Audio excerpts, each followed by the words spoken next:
Hello, everyone. I'm glad to see you here virtually. How do you do? I do hope that you are very well until now. And today I will give you a lecture. And first of all, let me share first uh, the lecture itself, the material. And our topic is about how to put the visual ethnography application on product design. So, this topic is related to how we innovate our product design with the new value, not only the functionality of the product design itself, but also give some value on this product design so we can see another layers of how the product design can be accepted as the part of our daily life. Talking about design innovation here, I will explain you the very basis of what is so-called design innovation. And in this slide, we can see the complexity of the design innovation. So everybody here can see that when we try to develop our design innovation, we will involve with the other part of or another thing that related to our design itself. So design innovation based on this diagram consists of three important elements. The first element we call it technology. It will talk about the feasibility of our product design. The second element is about business viability, and the third element is about human values. It will be talk about usability and desirability of the product design. So every element itself, we can see here, there are three intersections among those elements. For example, like technology and business, we can see the intersection consists of the methods of manufacturing. This is how we can produce the product design itself into a mass production process. And then in the intersection between the technology and human values, there is the design interactivity. It means that this is the relative talk about communication and interaction between human and the product design itself. It's also involving how the visual thinking of the designer that will be delivered into this his or her product design into the consumers, and also the aesthetic and form and etc. And from the intersection between business element and human values, there is organizational behavior. It means like how we can manage the product design, including the manufacturing and another process, into a kind of good management. So it's also how we can learn how the product design itself can be accepted and fulfill the needs of the consumer itself. So there are many things to do in this kind of organizational behavior. For example, like negotiation about how this product design can be negotiated to fulfill the needs of the consumer. Sometimes not every needs can be fulfilled in this kind of product design uh, because of many reasons. So negotiation means also we can make some compromising about how this idea can be accepted, even though not every needs can be fulfilled in this kind of innovation.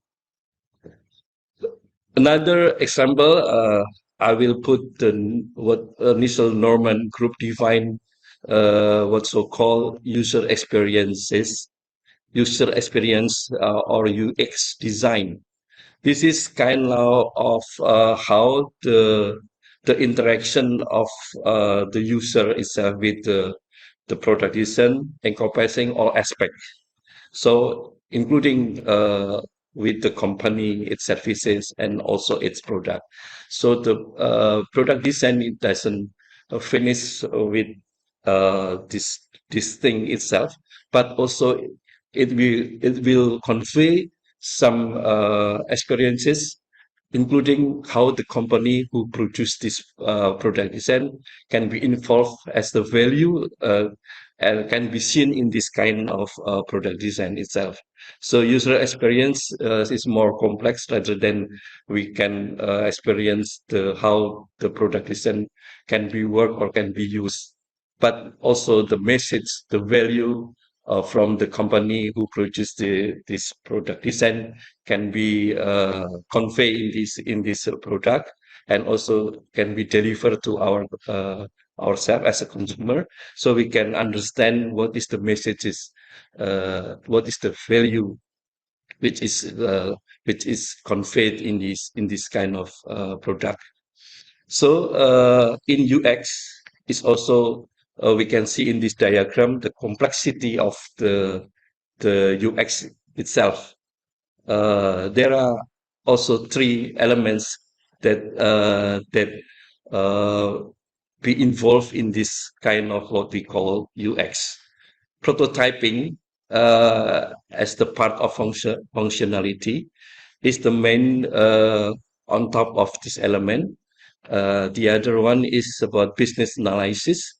It's also talking about how the market communication, how the process of putting the value and visibility of this product.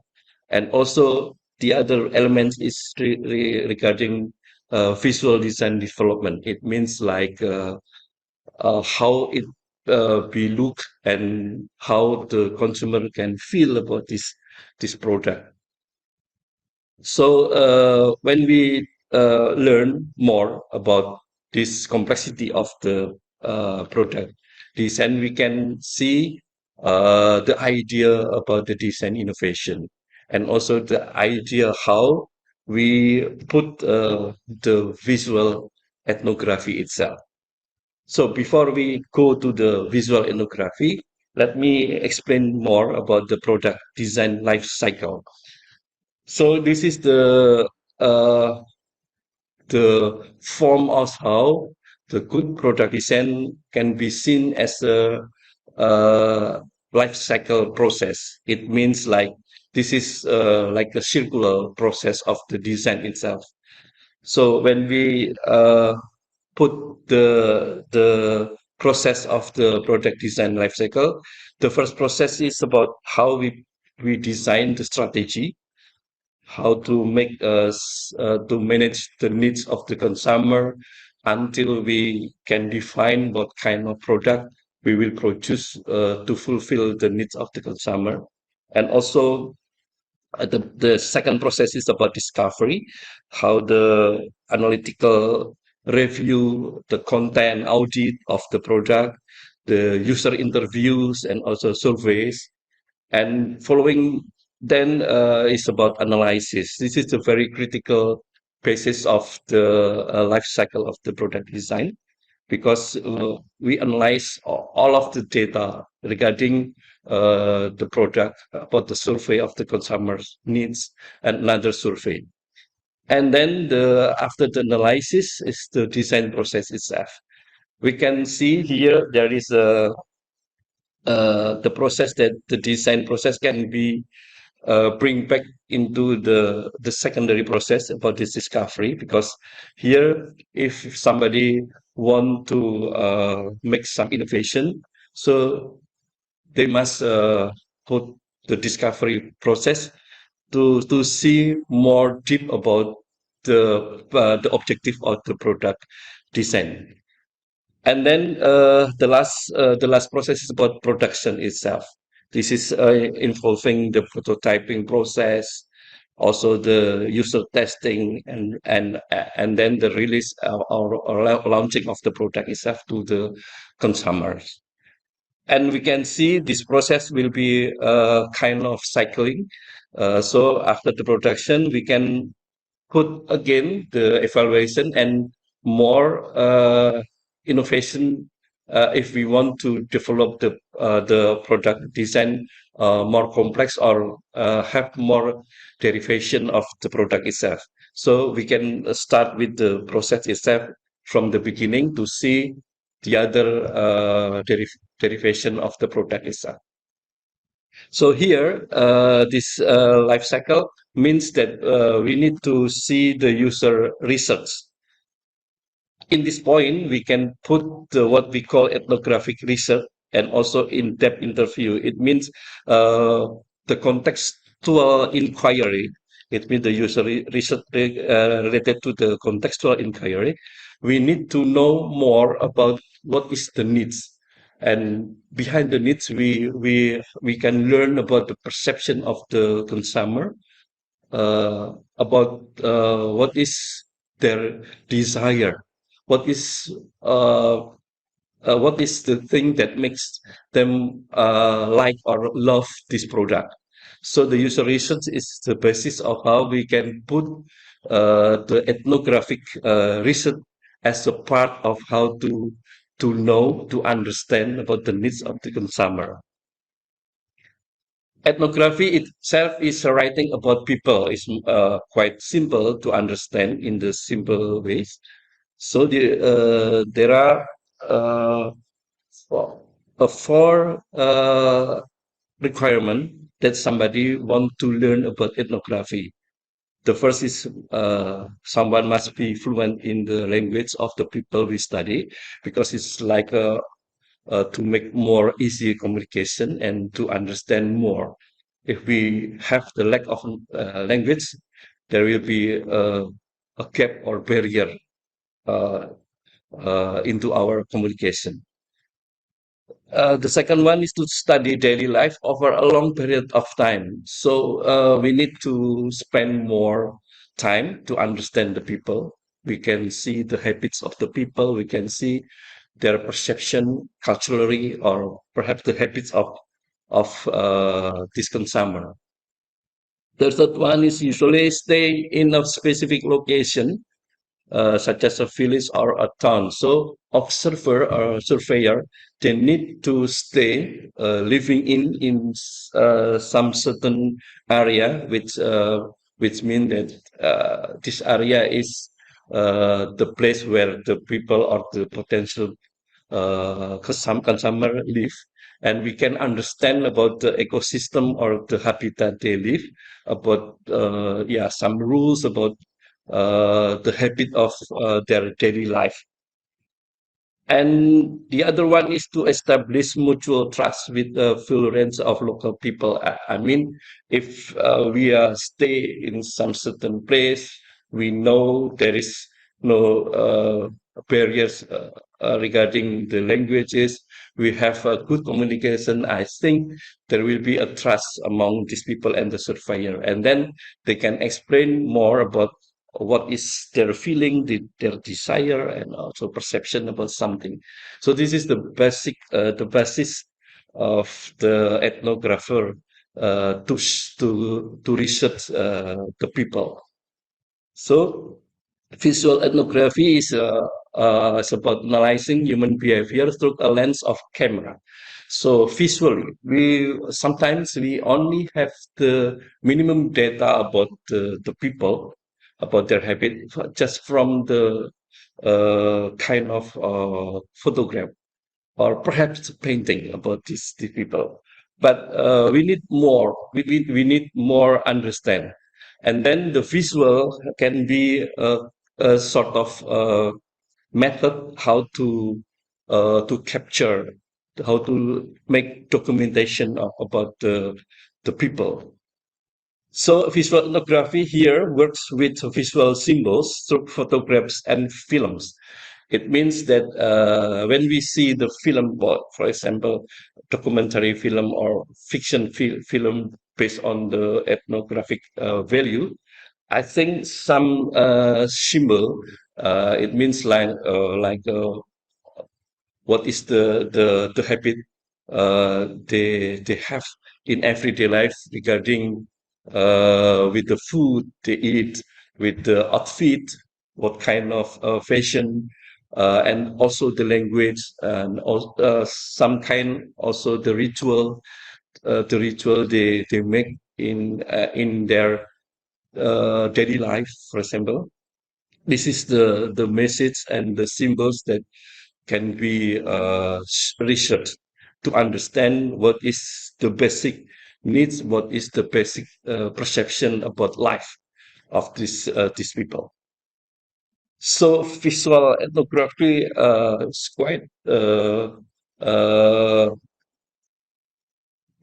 uh, quite simple to be understood from the visual material. For example, from the sketch, from the drawing about the people, about the photos, about the documentary film, for example.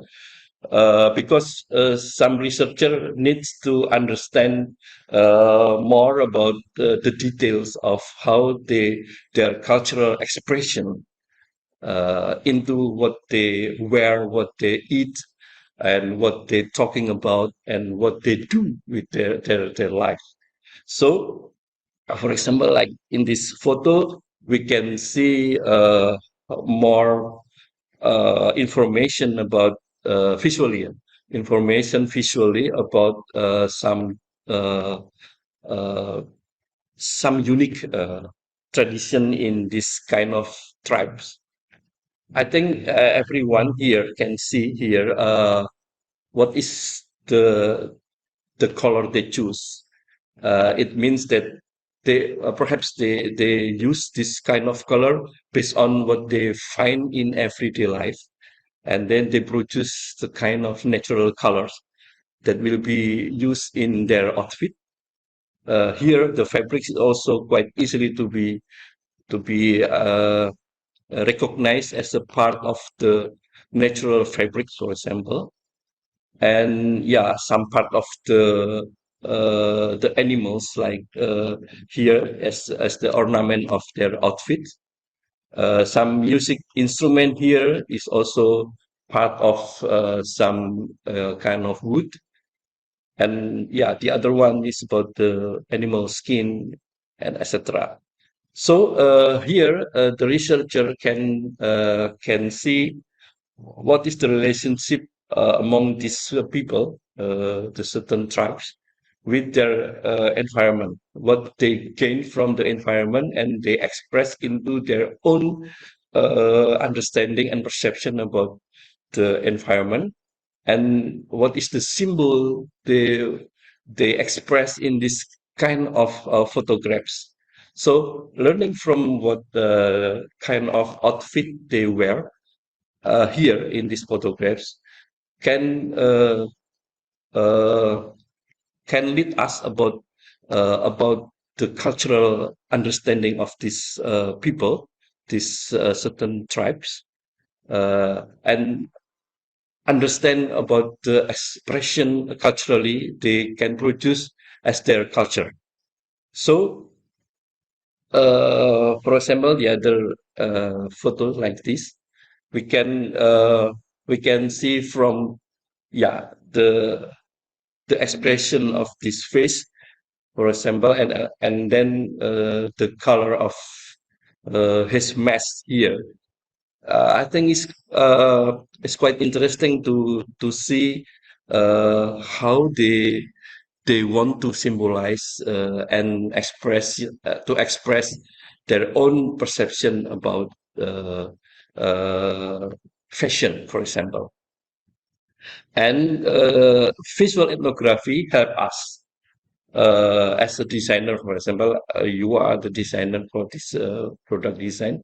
You can see here the the variety and the various method of these people, these local people, uh, how to use the environment materials, the natural materials, and how they can produce the technique or method to use and to transform this natural material into their outfit. The weaving skill, I think, is the very basic and very important skills, the life skill for me, because when they can have they can apply it, they can apply this kind of skill, weaving skill, so they can produce many kind of products. For example, like this outfit, the mask itself. The mask is also express another kind of symbol of their culture, because they already know about pretending to be somebody else. The mask itself is the symbol that something about pretending something else. I think this level of understanding of these people is quite high, because they already know about to be another one, to be alter ego, symbolized with the mass itself. And then this is also I think is Asmat tribal in Papua. And also we can see here, this is the corpus of the late ancestor of these people. From this picture, we can see the kind of ritual about the perception about the life after the death. Because here, I think they have some method to conserve the corpse of the dead body. And then here also they pretend that this ancestor is still alive among this family, because they they provide also the chair for this ancestor. And then in perhaps in other photo, we can see what is the function of to present this mummy. I think this mummy of this ancestor to be part of some ritual. So this is the habits of these people, and also these habits can express and give us information about how they conserve about the dead body, for example, here, and also what kind of ritual they produce related to this honoring, or to yeah to express their belief about the life after the death. And then how we can learn about these people and how to make some design innovation when we research about the ethnography, for example. So, in a very simple way, this is this kind of the innovation of the product design in the modern needs of thing like handphone, for example, here. But the designer put a new value uh, based on uh, based on the cultural value. For example, here some expression, cultural expression from the Asmat tribe, for example, uh, they they are being used as ornament of this modern material product, for example, like handphone here, as a part of the casing of this handphone. So this is the strategy how the design innovation can put another value from the tribes they found in the ethnographic research, and quite simple how they express this value, perhaps this symbol of the tribes, into the modern product.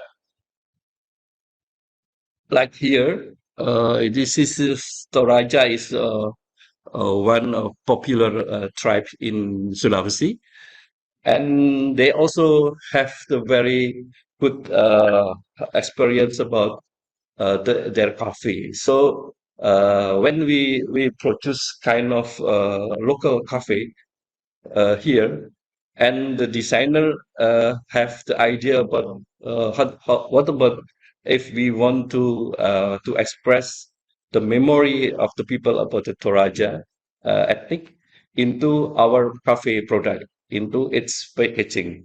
And then they put quite simple here as an ornament of this packaging, just to remind people, the consumer of this coffee, about the area, about the tribe, about the atmosphere, about the perception about the Toraja. Toraja is the origin places where this coffee come from.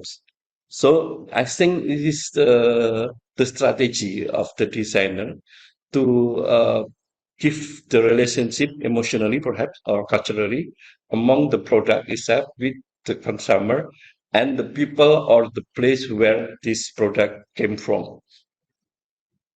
So also this one, yeah, researching about the local ethic come out about to understand about what is the specific or the unique element of this tribal.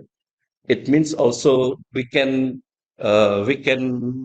make some simplifying what is the symbol of or ornament that can relate it directly to this kind of tribal. For example, in Toraja, they have very colorful and very famous ethnic design, expressing this kind of ethnic descent into their house is very popular.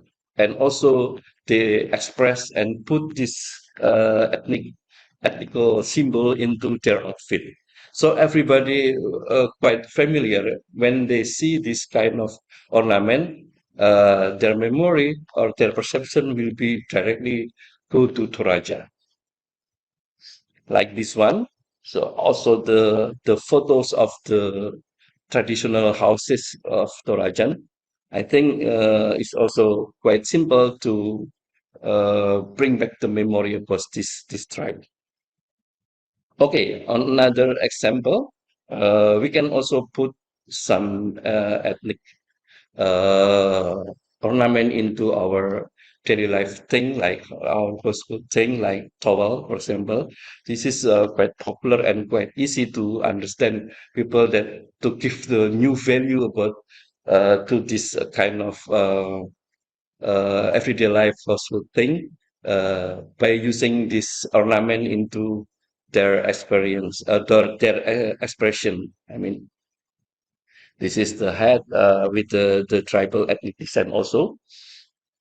Another one is wallpaper. I think is also quite innovative to give the wallpaper with this kind of ornament from the certain ethnic, just to remind into and put or bring back our memory about this ethnic into our interior or our house.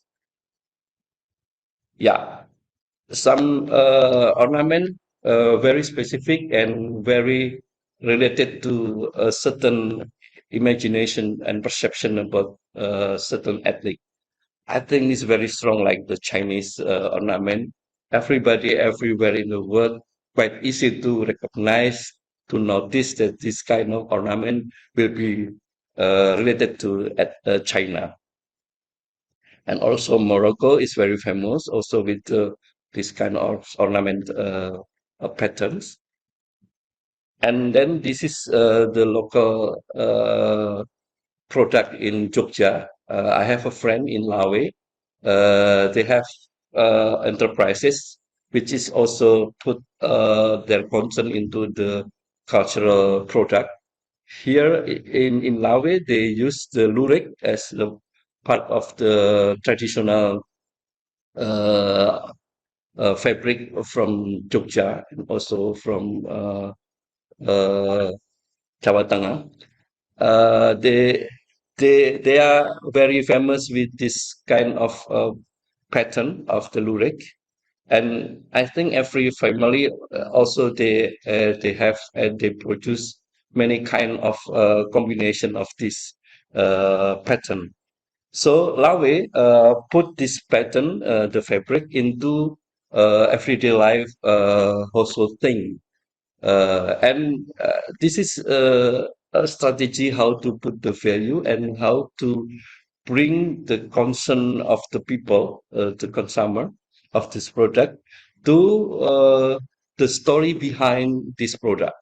So Lave is try to preserve the traditional hand weaving weaving traditional through the production process by Indonesian women. So the storytelling of this product is very important as the value of this product design. The value itself is not only will uh, pushing the uh, the economic value of this product, but also try to bring the people of their concerning about the traditional weaving skill. And then the other one, Lawe try to combine this conservation culturally into the natural conservation. They produce this kind of ornament pattern with the color of the very conserved birds, because in Indonesia there are several endangered population of these local birds. And then the larvae try to combine this uh, effort to conserve this bird with their uh, ethnic pattern. And then everyone, when they read the storytelling about this product, they also have the same feeling about how we need to conserve not only cultural thing like this woven skill of lurik, and also but also in the other situation, we need to conserve and to be reminded about the conservation of this bird. So I think this is the very brilliant strategy how to combine complexity of our conservation, not only cultural conservation but also natural conservation. Another one is about the symbol of the local pride, with the local symbol put into the jersey, for example. This is a kind of strategy how to put the value, the local value, into our representative team in the football. I think everyone will be agree that putting the local value into our uh, team will be push our concern together collectively about our local value. For example, here batik from Jogja. Also here batik application into the footwear like the shoes. Another thing, and then many kind of fashion design like jewelry, necklace, and etc. We can quite easily to apply the visual ethnography into this design.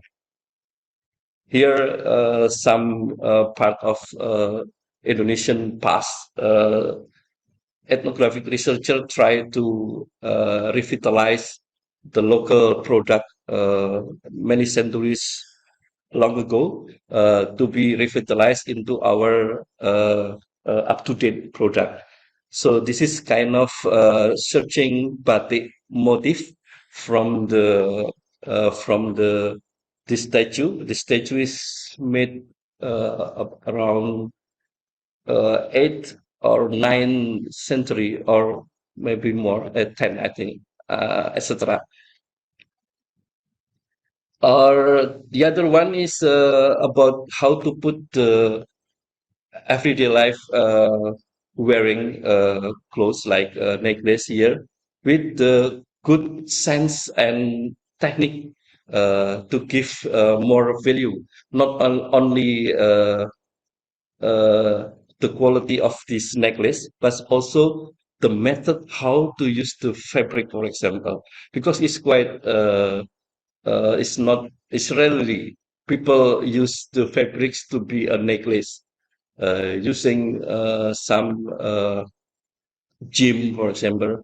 Uh, yeah, is valuable stones to be combined with the fabric. I think is the new way how to give more tribal product design. So the message of this lecture is when we want to give the value into our product design, the ethnic research will be a very uh, valuable to be applied. So I think by this lecture, I want to open up our mind and our perspective about our everyday life product design with our cultural value. It doesn't mean only our culture, but also the other culture we can search and we can apply into our product design. I think this is the end of our lecture, and I do hope that you will be more concerned about our cultural conservation and also the natural conservation. Thank you very much, and good luck with your lectures. See you on the next lecture. Bye bye.